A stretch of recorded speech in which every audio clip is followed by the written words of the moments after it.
Hi, everyone. I am Amanda, the CEO and co-founder of AI for Education. We're actually, and also a proud member of the Federation of American Scientists policy brief sprint that went on a couple months ago. We're really excited to have a really focused webinar today on policy perspectives of how we're going to shape the future of education with artificial intelligence. I have an amazing group of professionals with me today, not only on the panel, but also we know in our audience. So I'm actually going to put out a poll right now to see who's with us today. And what we want to do is if, Mandy, you don't mind going to the next slide, we want this of always to be a community of practice for you all. And so make sure that you're using the chat function to say hello. And we see already some great people from across the country, as well as in Argentina, which is amazing. And then also, if you would like a question that's specifically to the panel, please use the Q&A function. That way I can know. Sometimes our chat goes really, really well. It's one of our favorite things about these webinars. But use that Q&A function. And then also, it's just sharing resources. If you have a great resource you want to share, this is your community of practice, and we're really excited to have you here today. So what we're going to do is we're going to start this in a little bit of a presentation style. And then what we're going to do is we're going to move into our panel.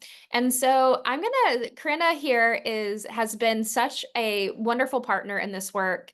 As part of the EdSafe AI Alliance at AI for Education, we were given the opportunity to do a policy brief on AI in education. I know it goes beyond that. This policy brief spanned more than just education, but there were 16 really strong briefs in education. And when we submitted this, we were like, you know, what'd be amazing is to be able to take those insights and those ideas and be able to bring it to you all because you're going to be on the ground. And so we're going to learn a little bit more about the policy sprint, and then we're going to hear from 3 of the proposals. When we do that, we're also going to start thinking about how we can connect this to the work that you do. So it looks like primarily, we have such a big range today, but we have people across the entire group, which is pretty awesome. So we're really going to be focusing on the large picture, the macro, all the way down to the micro. So what I'm going to do is I'm going to hand it over to Corinna and keep saying hello, and we will get started. Okay. Well, thank you so much, Amanda, and so happy to be here. Hi, everybody. I'm Corinna Gerhardt from the Federation of American Scientists. So a little bit about us. In 1945, FAS was founded by a group of atomic scientists who actually worked on the Manhattan Project, who were deeply concerned about the misuse of their research to cause harm. When they founded us, they committed FAS to advocating for the responsible deployment and development of science and technology. And today, that work has expanded to encompass a large range of policy domains, both including our nuclear nonproliferation research and work, but also climate and clean energy and emerging technologies like artificial intelligence. And our North Star is always evidence-based approaches. A big part of our mission is also our foundational belief in policy entrepreneurship. And that's our belief that individuals who want to make a difference can have an outsized impact on the policymaking process as long as they are equipped with the tools and community to do so. So here at FIS, we encourage policy entrepreneurs to develop these ideas for policy change, gather feedback from stakeholders to make their ideas more specific, timely, and actionable, and provide them with a platform to publish and amplify their proposals. And can you please go to the next slide? So this is a bit of a visual that shows policy entrepreneurship, how we define it, and is a bit of a preview for what we did in our sprint, our AI legislation sprint that these folks on our panel and at AI for Education participated in. Can you please go to the next slide? So one of the main ways that we work to uplift policy entrepreneurs is by hosting these policy accelerators or sprints. We open themed calls to our broader community, usually related to a certain topic. So this one in particular, you can see is AI and legislation. I think, as you all probably know, we're in a really key moment and a critical juncture for AI policy development across all levels of government in the US, but that Congress in particular is really considering a range of proposals and approaches. And so we saw a key moment here to uplift the ideas that we know everyone in this community is having and give a platform. So next slide, please. We received a lot of interest actually from this sprint, which was really heartening to see. We ended up selecting and developing 15 policy proposals to develop over the course of about 2 to 3 months. So a true sprint in iterating on the original ideas that folks submitted, but then also seeking that feedback from stakeholders, including staffers on the Hill throughout this process, in addition to other experts in our network. And this final slate, you can see, tended to fall into these 4 major categories. So we had a chunk focused on AI innovation and making sure that that entrepreneurship and that R&D ecosystem is supported. A number focused on trust and safety and making sure that the tools that are being developed responsibly. A few that touched on AI in healthcare and the particular intricacies related to those dynamics. And then, of course, our largest chunk related to AI and education. Next slide, please. And I also will say that I've included a link in a QR code at the end of my slide, and we will send those resources out to all of the memos. We encourage you to check all of them out. I will mainly be focusing on the education ones, of course, because of the focus of this webinar, but they're all really great proposals, and we're really proud of what our authors came up with and are continuing to push forward on. So some of the major themes that we noticed in the education section of these legislation sprint memos, the one largest category. So we think that this stems from a general understanding that artificial intelligence is upending the paradigms of education that have existed up until this point, through access to new learning, new tutoring tools, but also a bunch of new challenges related to how teachers and students interact with each other, what impacts to curriculum need to happen, and also things such as bias issues potentially with algorithmic evaluations of student work.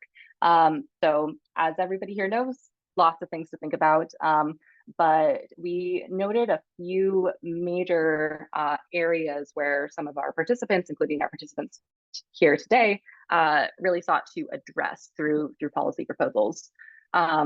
So one of them is related to just the need for more support and more resources on research that the federal government would be able to push forward.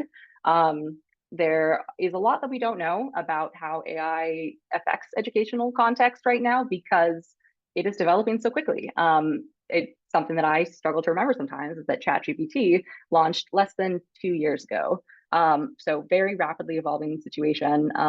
But Anastasia Betts, one of our panelists here today, who will talk more about her and her co-author's proposal, had a great proposal that was focused all around accelerating these research pathways to make sure that we can get those answers into policymakers' hands as well. There's also another one from Byron Ernest that proposed a National Center for AI in Education that would pilot a university-based research program. So lots of need for more research, more knowledge, more learning.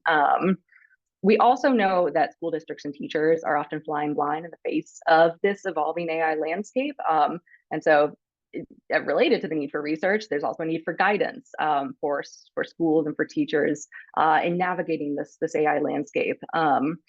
One of our proposals proposed a new federally funded grant program and a technical assistance center that would then be designed to help states and then school districts integrate the NIST AI framework, AI risk management framework, excuse me, into our education system. Additionally, guidance on equitable AI adoption for states and local agencies in order to prevent harms. I know is a key component of Nicole Fuller's memo, also one of our panelists today. Then finally, two of our memos focused on the need for upskilling, professional development, and AI literacy training for teachers, and then also their students who are grappling with AI and the implications for their learning journeys. One of these was, of course, authored by our AI for Education team, who is hosting this webinar today. And they will talk more about their proposal, but they propose developing AI literacy standards for one, in addition to giving more resources for teachers to help surface these needs. Another came from Zarek Drozda, who proposed creating a digital frontier teaching corps, a national fellowship program for classroom educators to train them on AI. So next slide, please. So here you can see the QR code to find the full list of memos and read them more thoroughly. Again, I encourage you to do that.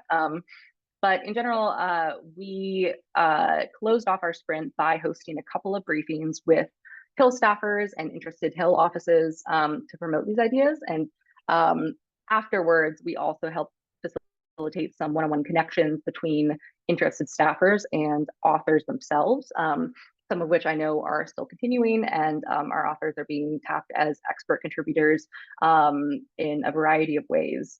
I will say that the current approach on the Hill in DC to AI legislation is very sector specific. The leadership is tasking committees to work on a more limited AI bills rather than a big package that talks about AI across all of these different sectors. But so we got pretty good feedback on this approach, but especially with our education proposals that are very, very tailored to specific sectors. So the last thing I'll say here is just that these memos continue to exist as artifacts to use for advocating for these proposals to be taken up by really any branch of government. I know they're targeted towards Congress, but many of these could also be incorporated into executive actions or on a state and local level as well. So I know that we're just really excited to see where authors take these ideas. And with that, I think I will hand it back to Amanda, and really excited to hear what our panelists have to say.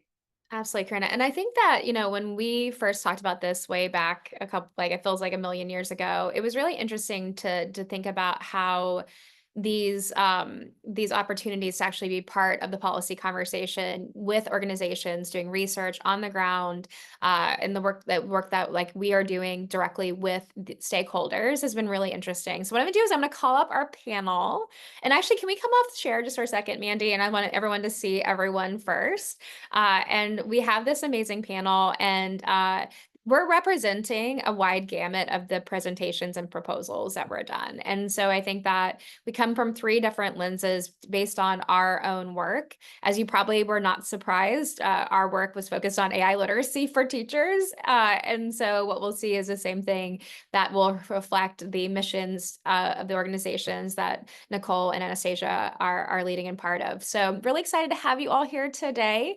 The way we're going to do the rest of the time is we're going to do a little bit of a deep dive into each of the briefs from each three of us, Mandy representing AI for Education. And then what we're going to do is a conversation about how we pulled it together, what are some next steps, and then how you all in your own context can think about this similar type of work. So we're going to start with Nicole. Nicole, it's so good to see you. It's been a pleasure to get to work with you over the last year as part of the Safe AI Alliance. And so, Mandy, if you don't mind pulling up that first slide, and I would love to know a little bit more about you and your organization, but also what'd you come up with?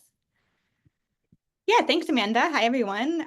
So great to be here today. My name is Nicole Fuller. I'm a policy manager at the National Center for Learning Disabilities. I also identify as a former educator. I taught middle school and high school, both here in the US as well as in the UK. And I saw we have a lot of folks from around the globe here today, which I just think is so amazing. So thank you again for joining us. And also a really quick shout out to Corinna and her team at FAS, because they really did a fantastic job of bringing us together, convening us, giving us the space to take our ideas and really turn them into public policy. This is something I do in my work at NCLD, which I'll get into in a moment, but just to be able to do this in a synergistic way in tandem with others who have great ideas in the space just gave me and my organization so much energy and enthusiasm to do this work. So my organization, I'll give a really quick overview before I talk about our proposal. The National Center for Learning Disabilities is an organization that has been around for nearly 50 years. We were founded in the 1970s when here in the US, the Individuals with Disabilities Education Act had first become law. So students with disabilities finally had civil rights and protections in schools. So that was a really incredible moment. And, recognizing that learning disabilities are very real in schools, they're real in post-secondary education, they're real in the workforce. And we do it at our organization, we do touch on all of those, the continuum from K-12 education, higher education, into employment, because learning disabilities are lifelong. They don't just go away at any point in a person's life. And Our organization does have this core belief that students with disabilities have long been beneficiaries of advances in technology. We do recognize that AI tools have immense potential for improving accessibility, for improving learning outcomes. But we also are cautious, and we know that if new AI technologies are not implemented with students with disabilities or with other marginalized groups of students at the forefront, we do risk furthering marginalization that has been present. So when we participated in this sprint, we looked a lot to data from a partner of ours, the Center for Democracy and Technology. They've collected over the past several years some really, really powerful polling data about student activity monitoring software. And all of that data has been broken out and disaggregated by civil rights groups. And they've polled teachers, they've polled families, they've polled students. So we have, thanks to their data, been able to understand this issue from several different standpoints. Nicole, just sorry to interrupt, but I don't think that everyone knows what student online activity monitoring is. Can you talk a little bit about what that is? Absolutely. Yes, I was just going to go into that. So this is AI-powered software often employed on a student device, which now that we're living several years after COVID, we know that many students, if not most to all students, have a student-issued device, often one that they do take home with them. And those softwares have been employed really to seek to address student mental health needs. So monitoring students' online activities, for example, tracking their search history, tracking their online activities, sometimes in real time, and using algorithms to detect risk for harm or self-harm. I'll talk about this a little bit later. Of course, the student mental health crisis is very, very real. But what we have seen emerge from the data from the Center for Democracy and Technology is a cause of concern for our learning disabled community, in particular for students' privacy, for their safety, and because they are a protected class as people with disabilities under civil rights law. These are on the slide here, a few data points that does show. The first one, that the use of this software and student online activity monitoring is fairly widespread. Most teachers have reported that it's being used. We know this anecdotally from our constituents, like family members, that it is fairly widespread and that they know it is out there in existence. We also know that special education teachers are more likely to report that their students are getting in trouble because of what they are doing online. And this can even escalate to the point of a referral to law enforcement. So something that they've seen on their online activity may eventually kind of make it outside of the classroom, outside of that school, to law enforcement. Because of this, we do see some chilling effects, and this data found that 61% of students with a learning disability or learning difference report that they don't share their true thoughts online because they know they're being monitored. So it has that chilling effect. And then families, while they're generally aware of the presence of these technologies, they're concerned and they feel generally left in the dark. And the concern about student data privacy is generally higher of parents of children with disabilities. So this is why we do see disproportionate impact on student disabilities. So this is the problem that we're seeking to address. And our policy idea, we're really centered around, like Corinna said, actions that the federal government can take, especially supporting state and local school districts who ultimately are the ones making decisions. There's 4 bullet points here, and each is a way of getting at this issue, and it's multi-pronged because we really don't feel like there's one single solution or one single silver bullet to a complex and nuanced issue. So I'll walk through these quickly, but our QR code up in the left-hand corner does go into more detail if you're interested in reading it. So the first one is around data collection. And thanks to the data from Center for Democracy and Technology, we see a lot of trends emerging, but we would love to see the federal government charged with collecting this data about technology and especially about their effects on students, like students with disabilities who are protected under civil rights laws. So that's the first part, and data and research go hand in hand. And I know my colleague, Dr. Anastasia Betts, is going to talk about research, but research and data, of course, go hand in hand in our in our opinion, absolutely essential to being able to make progress. The second piece is parental notification. And having just spoken to a lot of parents around this issue, they really feel like they need to be informed about what tools are used, how this information is being shared. And we would like to see school districts playing a role in that and notifying parents about how those technologies are used and the potential risks. So I think that does require some policy change to make that happen, because what we're seeing right now is just lack of transparency and lack of communication around what's in effect. The third one is within the U.S. Department of Education, the Office for Civil Rights is tasked with upholding compliance for all civil rights laws. So this includes Section 504. This includes civil rights laws that protect students based on race, ethnicity, gender, sexual orientation. And we do really feel like the Office for Civil Rights, or OCR, can investigate discrimination complaints, so ones that may arise because of disproportionate impact, including this discipline that I mentioned. We also feel like they could develop guidance on how schools can do this better. But we also, I'm here in DC. I know that OCR is very strapped for capacity. The funding and the resources that they get do not allow them to address all of the complaints that come in and do all of the civil rights obligations that they need to do. So Congress, being the appropriating body that it is, can invest in OCR to give it more leverage to make some of this change happen.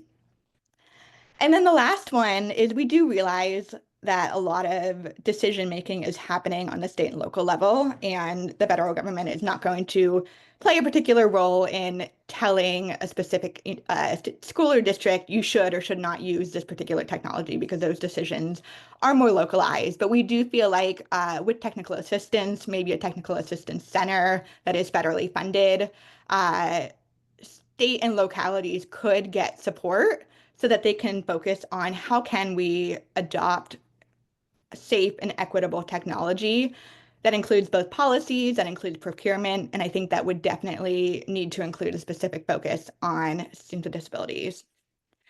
And I know we'll have more conversations about this, but that's an overview of our policy proposal. It's been really, really exciting to work with others on this, and we're at a really interesting time here in Washington, D.C. with the election coming up, but it's definitely a pivotal point where folks in Congress are thinking about how can we address AI. There is momentum, there's energy, and we're really just kind of happy to be here to share our voice and share our perspectives.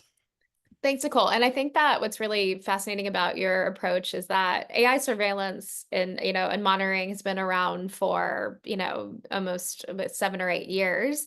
But with generative AI and systems that are becoming more capable, the human in the loop component will start to diminish more. And so the need to be able to have this happen now, because I think while it is focused on students with disabilities, I think that what you're talking about absolutely relates also to students from minority backgrounds that have similar types of experiences as well, where their data is looked at differently, as well as just generally parents understanding how systems within their student's device will start to make some pretty impactful decisions about their place in school. So I appreciate you for joining and sharing that. And we're going to go to Dr. Anastasia Betts. Anastasia, we met through this process, which has been pretty great. And it's as we are really excited always to see better research. If anybody's a researcher in the audience, do more. We'd love to see it. We find this to be very excited. So we were really excited to see your all approach to this research accelerator. So Anastasia, you want to share? Sure. Thank you so much. The slide is already up, so we're ready to go. I'm here representing a group of my colleagues who are not with us today, but hopefully will be watching the recording, and we're extremely pivotal in putting this proposal together. So I'm honored to be representing the thoughts of the group of us here. And a little bit of a background on the four of us. We have worked together for the last decade on developing ed tech solutions to solve the persistent problem of student underachievement in both mathematics and literacy.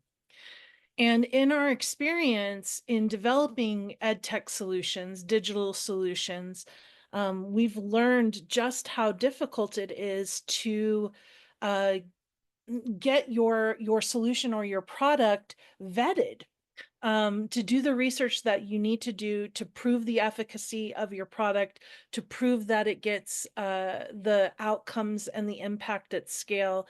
To do this kind of research is very difficult. It's very lengthy. It's very tedious. There are many pieces to the process. And in working with the IES and other government institutions and trying to get things like ESSA certification is quite challenging. So the problem that we were trying to solve, or the problem that we were attempting to address with our policy idea, really centers on the mismatch between the pace of innovation for generative AI, which, as Corinna said, holds so much promise and potential benefit for addressing things like learning loss due to COVID, or just underachievement across the board, personalization and addressing things like learner variability. Generative AI is really being looked at as having tremendous potential to do all of these things. But the pace of innovation with respect specifically to generative AI, which is what we focused our proposal on, is so lightning speed compared to the pace of educational research, which is many years long. You can spend many years doing efficacy research on your product, where you have the technology evolving sometimes on a week-by-week basis. And by the time that you have completed your research, your product is no longer the same because you've implemented new technology and innovation into it. And if you haven't, then you haven't kept up, and you're not leveraging the promise of the innovations that are evolving from week to week. So this became a really big concern and challenge for us as we were developing our own solutions. We recognized that it was also a challenge as we looked at other ed tech providers and solution developers. And so we really sat down and started to think about, how do we solve this problem? How do we ensure that the ed tech solution can really take advantage of and leverage the innovations and technology to serve the needs of the students and the needs of educators, but still put something out there that has been proven or vetted or has the evidence. And that's really key here, that we have the evidence to show that this solution works. Because what we see happening out in the broader K-12 education right now is, and coming from an educator background, I was a teacher as well for many years, we're so desperate to help our students. We want to help our students. We want to find tools that can help them learn the things that they need to learn.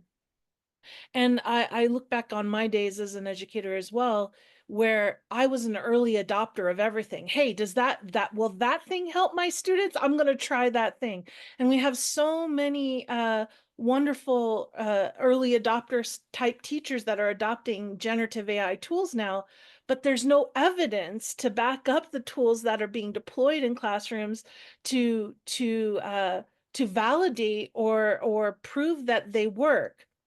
And yet we're starting to use them with students.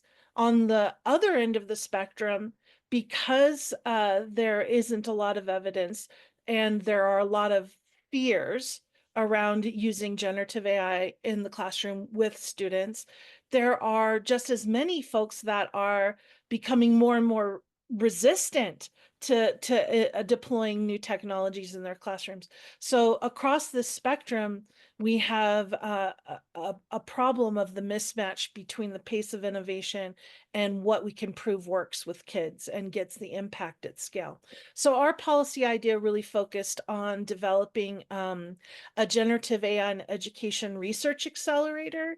And the idea was to build a consortium of cross-sector stakeholders, whether that be research universities or entities, ed tech solution developers and providers, schools and districts and school sites that would agree to become part of this consortium so that we could develop new accelerated ways of conducting efficacy research and reduce the time that it takes to do all of these things by, for example, reducing the amount of paperwork or the amount of recruiting, because all of the folks would already be part of this consortium. They've already agreed to participate in ongoing research, that it would eliminate some of the slower, more bureaucratic administrative parts of the process. And we'll talk more about some of the challenges that we encountered and the ways we developed our ideas as we get into the conversation later in this webinar. But that's essentially our policy idea, and we're so excited to be able to share it with you today. Thank you so much. And I think that, we are seeing already a dearth of any type of research, especially around ed tech tools that have been deployed now for almost a full year. And so if you're an ed tech professional building on this call, we had quite a few of them. I think that whether this is moving forward or not, like the idea of starting to think about how you're going to be able to use your own evidence, your own research, your own data to be able to start informing how we're thinking about how these tools can impact teachers, students, leaders, families. That's going to be really important. We see just in general that research and education is very slow and often is kind of glossed over because it's considered to be hard. But one of the most interesting things about generative AI and AI capabilities is it actually makes it easier to do research as well. Like it can be the research partner, instead of having to go and spend a lot of money with a partner that does this, you can start doing this with your own internal knowledge and a couple of right people in the right places with the right tools, which we should hopefully start to see become more of a practice moving forward. So thank you, Anastasia. Now going over to Mandy. You know Mandy from AI for Education. She might look familiar.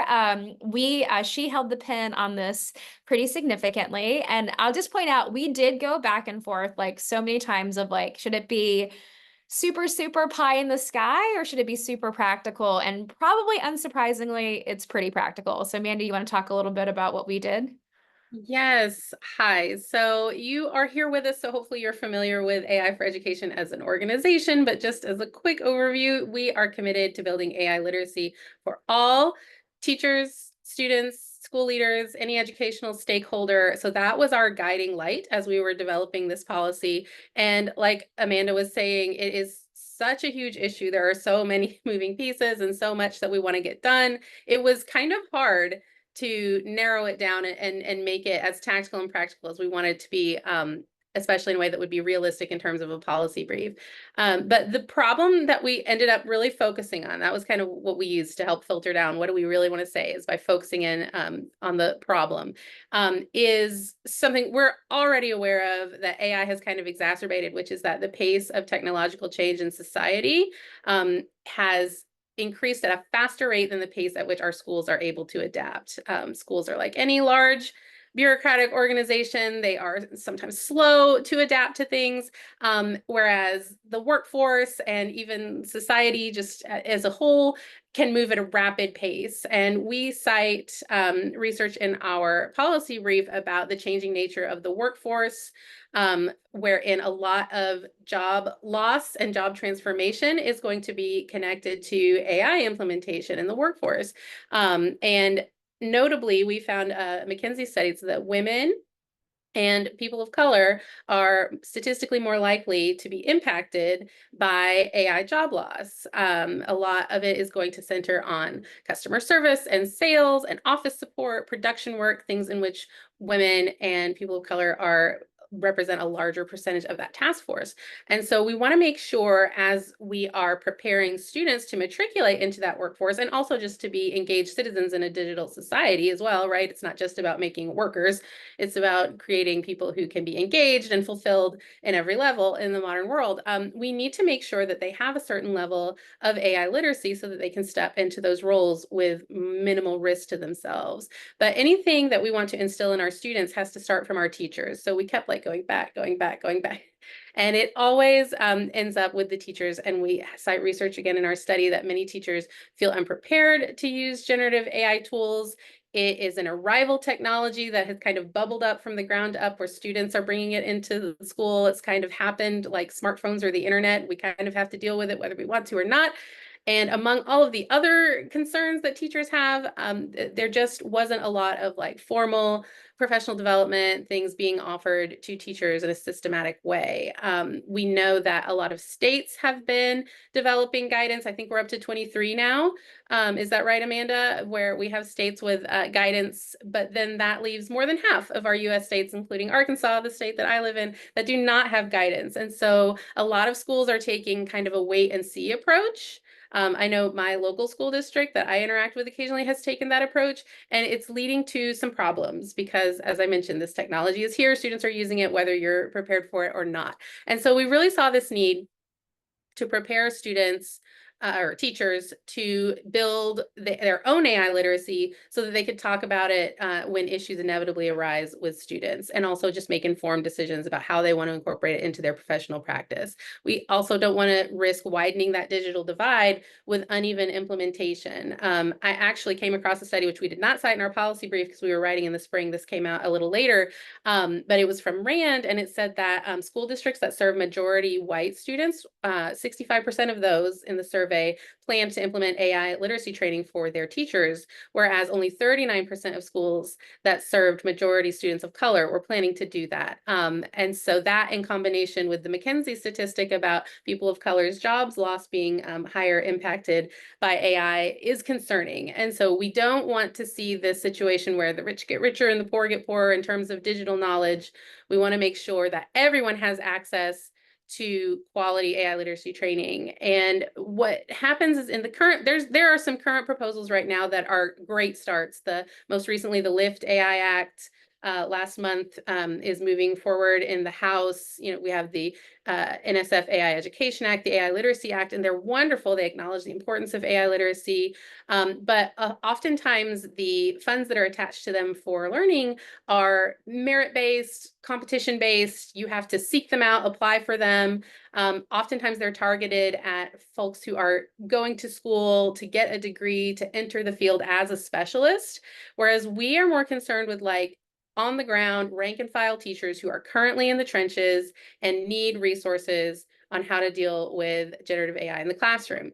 And so our policy proposed that we establish a dedicated program within the National Science Foundation to provide that ongoing AI literacy training for everyone. And that could be kind of a way to mitigate this imbalance between states that are providing guidance and states that are not, because everyone has something that they can at least look at, even if your state has not issued guidance.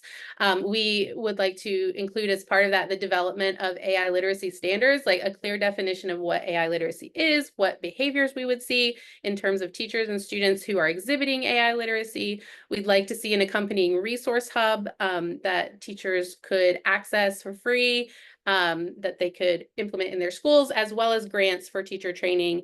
And then accompanying that would be an outreach program, because if you have to take it upon yourself to go out and find these opportunities, that makes it less likely that everyone is going to see it. And so like systematic outreach, PR, marketing campaign to let people know this is here would go a long way to equalizing AI literacy for sure. There is some other stuff in our policy as well. I think Dan will have linked it in the chat, where we talk about ongoing assessments and monitoring, and making sure that the needs are still being met by the service. But ultimately, we think just having this program available and making schools and districts aware of it could go a long way towards equitably distributing AI literacy. That's great. And I think it's really interesting because this would like be really built off of what we do. And I think that even Yvette's question about more like extra AI literacy for those that don't have access, that's what we're finding that, teachers, once they build their own AI literacy, it becomes much more like of their want to build their students, that they're the conduit to being bought in and believing that this is important, and then having that connection to their students. And what we're seeing is that some of the traditional breakdowns based on like the use of AI is that communities of like minority communities are actually adopting these tools more than white communities. But so there is that real opportunity to really democratize this access. But we see that there is a direct relationship between if someone has never used a generative AI tool in education, they have a more negative perception of it, whether that is teachers or students or leaders. We tend to think this is going to be really bad until we start using the tools. And we start using the tools, we start seeing the opportunities that go beyond those things that are considered to be negative and of course are part of this. And so that idea of that conduit of starting here, we've been talking more and more about this is a year of AI literacy for teachers with the ultimate goal of it being AI literacy for everyone. And what we were really hoping to see is that this is something that could be used like when we're going to take that segue. So I'm going to pull off the slides and we're going to bring everybody back up. We are going to have time for like one good question. And so the one good question is going to be a little bit of a hybrid. It's going to be, what did you learn through this process? Like, I mean, we learned, Mandy and I and Corey learned a ton about like what our actual goals were and like how to navigate a policy approach versus the on-ground work we did, which we'll talk about.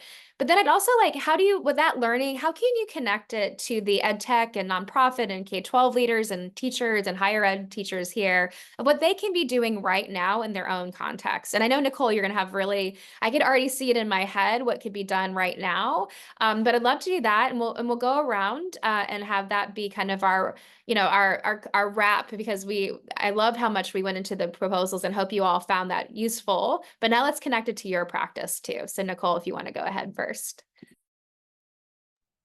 Sure. Thanks, Amanda. Like I said earlier, this was a really amazing process just to learn, at our own organization, but from others in this space. And even though the sprint has commenced and, we're still having these conversations, and that to me is so fruitful and so important. And then I work in the policy space personally because I do believe that our government and our elected officials, they have a duty to support change and social change in particular, and to uphold the rights of people, and especially marginalized people, especially people with disabilities. And public policy is, well, personally, my love language, but public policy is the way that we can do this. So I think, having an opportunity to take our vision and really kind of sit down and craft a policy proposal was definitely a learning process for all of us. And then I think really though, like we touched on this throughout this conversation, these policy proposals were crafted for the federal government, for Congress, for agencies, mine in particular, and some others, the Department of Education, the Institute for Education Sciences. But anyone can take action: state legislatures, state education agencies, local education agencies, schools, school boards. There's so much that can be done at every level. And I think that is why I'm so glad that we're all convened here today, because I think that there is a role that everyone can play in making things better for kids and families and teachers, and really leveraging technology in powerful ways while also mitigating their harms and risks. So I think that to me is my takeaway, my biggest learning. And I'm really happy that you're all here today and you're interested in these topics and these issues. And I look forward to just kind of seeing what type of progress we can make from here, because once we have identified things that we want to address, there's really no reason why we shouldn't take the action that we need to make change. And it can be at any level. First of all, beautiful answer, but I'm wondering if we could just get like a slightly more tactical, like what should be a school or an agency being think about these AI like monitoring systems. Like if there's one like tip you can give, like whether know what they are or have like some kind of parent communication, like if you can give like what you could do, that would be amazing. I think the parent communication is one of my biggest ones. Transparency, plain language, clearly accessible on paper, on school and district websites. What is this information, so that parents can really digest that? I think that is one big takeaway that we can do now and we can do immediately. And then I think continuing on, if schools are already employing these, and we do know there are challenges like mental health concerns, like school privacy, school safety issues. And I think that, if schools do decide to use technology, that they are keeping a really diligent eye on the types of students that the algorithms are picking up. Is it predominantly kids of color? Is it predominantly kids of disabilities? And I think that's just really important from an equity lens to make sure that certain students are not being harmed in disproportionate ways.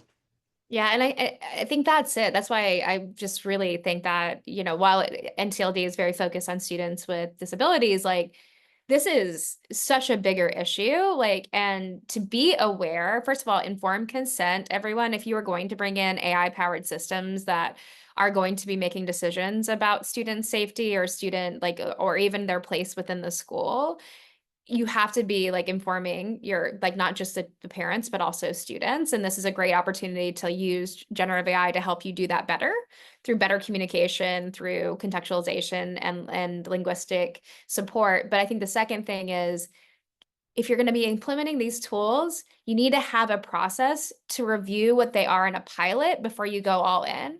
And that pilot should look at demographics, what Nicole just said. And like, it doesn't have to be all for everyone. Try it for a couple weeks, try a couple of them, see the comparisons, and see if there are things about bias that are happening that you wouldn't be aware of if you weren't looking. So I really appreciate that, Nicole. And I hope that everyone will have a chance to read the full policy briefs. I know you'll find value in it. So Anastasia, same question, like what was the learning? But then like, let's get practical and tactical. You've got some really, I would think you could talk to ed tech professionals that are on here, but you can also talk to some leaders at higher ed and K-12 about how they can pick better tools as well. So I'd love to hear from you. Yeah, I think your final comments on Nicole's proposal really provide a nice segue, because one of the things that we really learned, well, we knew this in advance, but having an opportunity to clarify our ideas by writing about it in a policy proposal form really crystallized things for us in terms of how important evidence is. It is so important to have evidence when you're implementing a solution in your school that is being used by children. You need to have evidence that this thing at least either it works and you have data to back that up, or if it's very, very new and very, very just hot off the presses, full of new technological innovations, that there still needs to be some evidence that this product is going to have positive impacts on your learners, and not just coming into your classroom with no data and no information.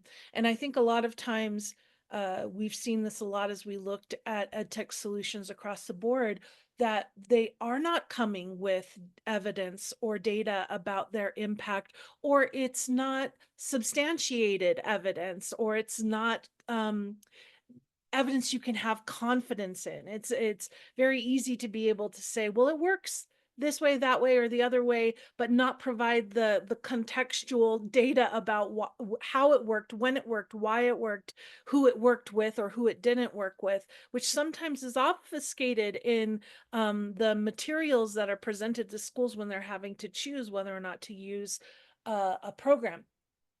But the critical challenge that we were trying to tackle was this idea, but how do you get the evidence?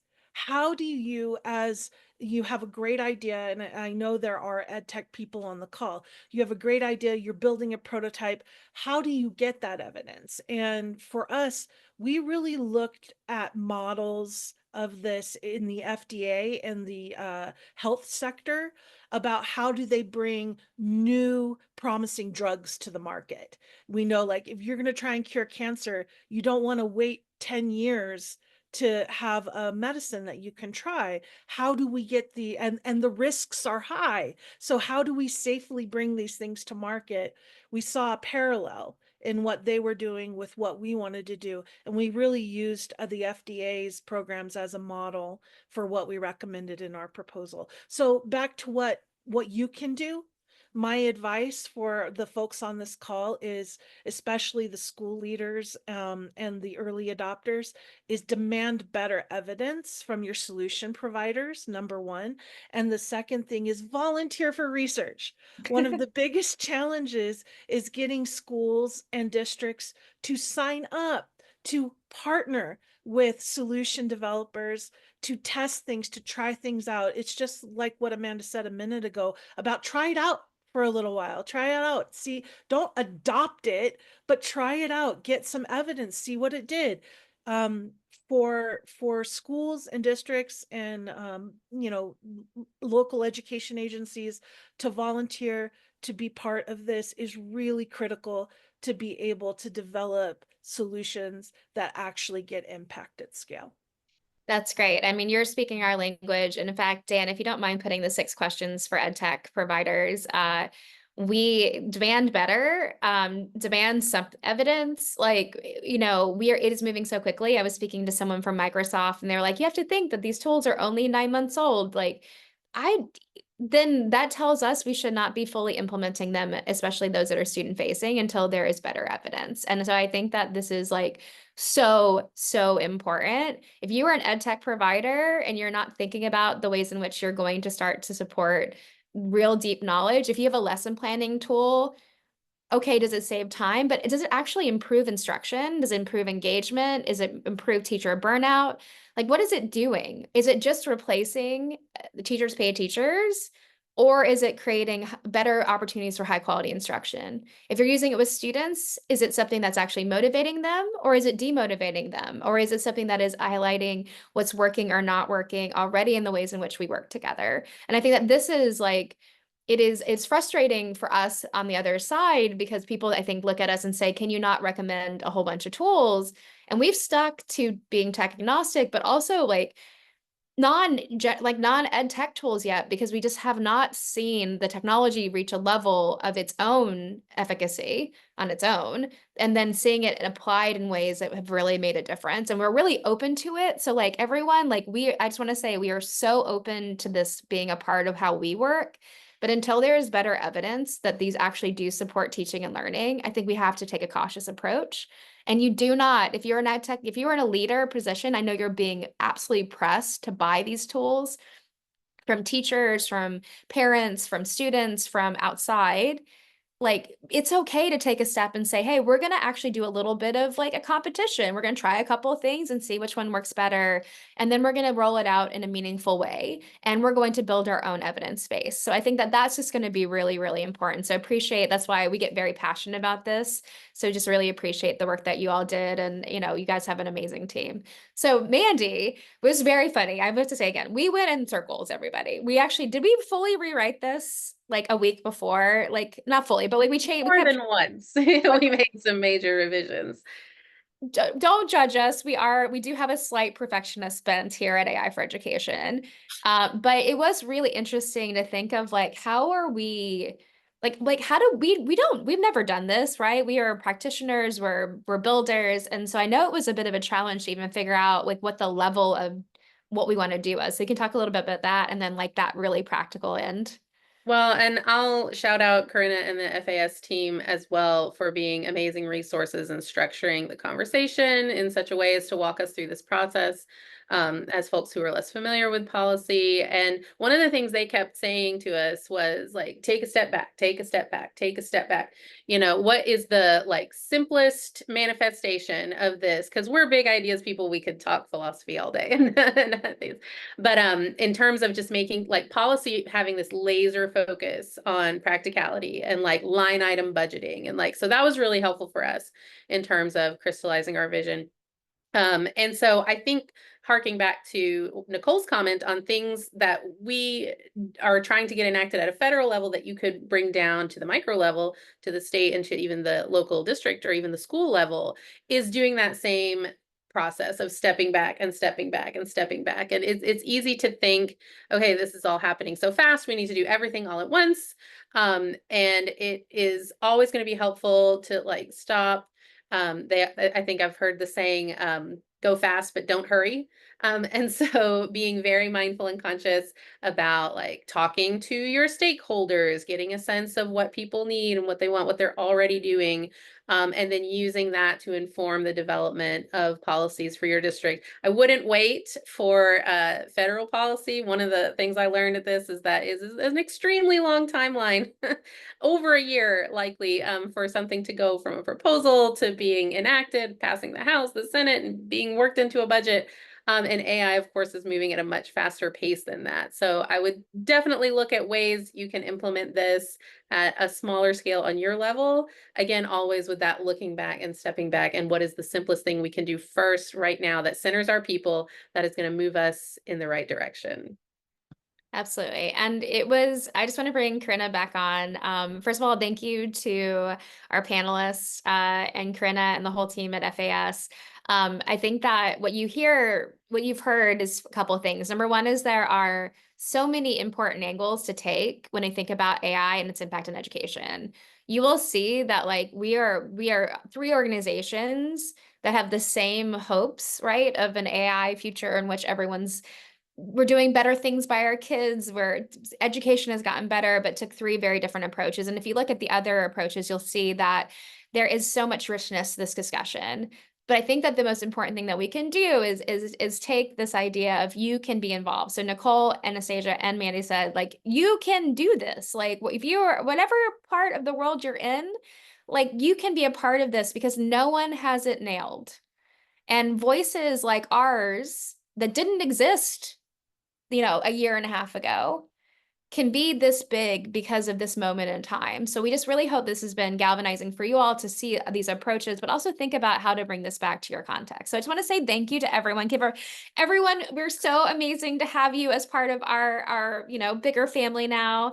And I just really appreciate everybody within the audience for hanging out with us. And we hope that this has been useful for you. Please make sure to follow the different proposals. And we're going to drop in the channel right now everyone's contact information. So if you want to get in touch with Corinna, Nicole, Anastasia, or you know where we are, we're going to do that now. But just really appreciate you all. And we'll be back next week. We're doing another one focused on female superintendency and like the impact on AI on women, educators and leaders and students. So just really appreciate everybody.